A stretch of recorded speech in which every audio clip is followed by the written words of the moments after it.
Continuing on with the 2021 SBLive Washington virtual media day covering high school basketball across the state, boys and girls. We are joined now by Timberline High School head coach Alan Thomas, as well as standout Brooklyn Hicks. I'm Dan Dickau alongside Andy Buhler. We'll get right to it. Coach, I'll start with you. How excited are you to finally get back on that court? I know you guys have had some practice. You've gotten into games now, but you've watched 47 other states start, and now it's your guys' turn. I couldn't even imagine that we were going to even have a season this year, so we were very grateful to have one. To finally actually play against somebody besides ourselves or open gyms is very nice, and we're just humbled to even have an opportunity to play. Brooklyn, it's always hard as a player when you're young, such as yourself, when you get to look out and you see other states that are playing, maybe guys that you've played against in AAU, and you want to be a part of it, but you're not allowed to. How did you keep yourself ready? Because you've started off the season tremendously. Yeah, just day in, day out, just getting work in, because I knew hopefully one day it was going to come back, and thankfully it did. So just glad to be back on the court with the team. Brooklyn, you had a great year last year as a young, underclassman in Timberline's program, a program that's, achieved success at a pretty high level. And building off of that, what were your conversations with Coach about how you could elevate your game to the next level between last year and this year? Last year I was I had a good year, but this year I was coming out, I was like, I'm gonna make everybody around me better. We're gonna win as a team this year, and everybody on the team is gonna get better throughout the year. Where did you find your ability to score? Were you always a natural scorer? Yeah, that's always been my thing. I've always put the ball in the hoop. Yeah. Coach, you've got a player like Brooklyn who has the ability to score at a young age, but you've been around the game long enough to know that the best players have to be able to balance scoring and getting others involved and making the game easier for them. What are the types of messages that you are sharing with Brooklyn about that, and how receptive has he been? So this year we've been fortunate enough to have added Erik Stevenson to our staff before he goes out to South Carolina. And so having our all-time leading scorer kind of be a voice of reason with him and letting him know that the best season that he had was when everybody else was involved. That's kind of like a luxury for me as a coach. But, just letting him know that it doesn't matter how much you score if the team doesn't win. And he's been very receptive to that. And he kind of understands that ultimately it's about our legacy, and the guys before him have been to state, and he's itching to get there. And so he knows that this season is going to build towards next season and have two chances to get to state and make noise. Brooklyn, you hear a message from Coach like that. You hear teaching points from a current player, Erik Stevenson, who's in a unique situation where he can kind of give back before he continues his college career at South Carolina.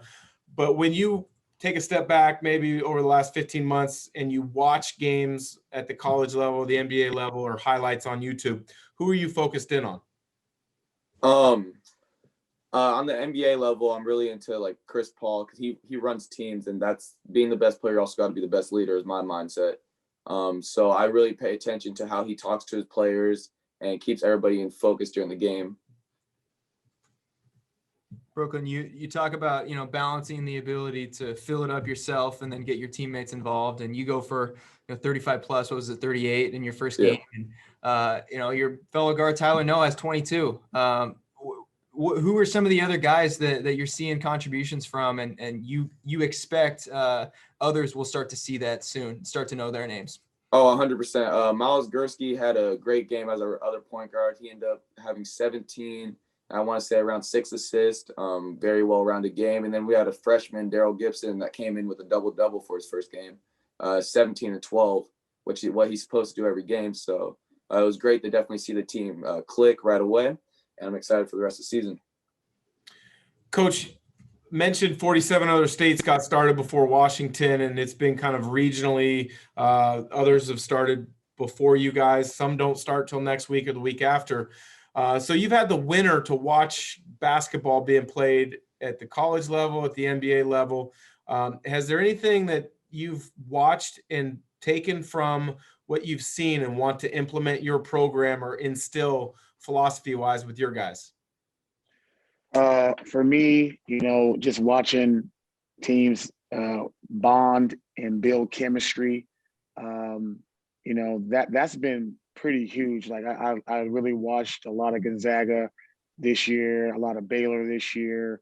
My favorite team is the Lakers, and kind of seeing, how these guys kind of come together through adversity shows a lot about their character. So we're trying to build character through adversity, and I think one of the toughest things for a lot of kids to do is play games wearing masks. But for us, we use that as a teaching tool. You know what I mean? Like, if we can get in shape with these masks on, we're going to be ahead of the game. You know what I mean? Ahead of the curve, so to speak. And we're trying to make practices twice as hard, so the games are a lot easier. Brooklyn, you have a coach who has, is committed to your development, and somebody who, is positive with you and also honest.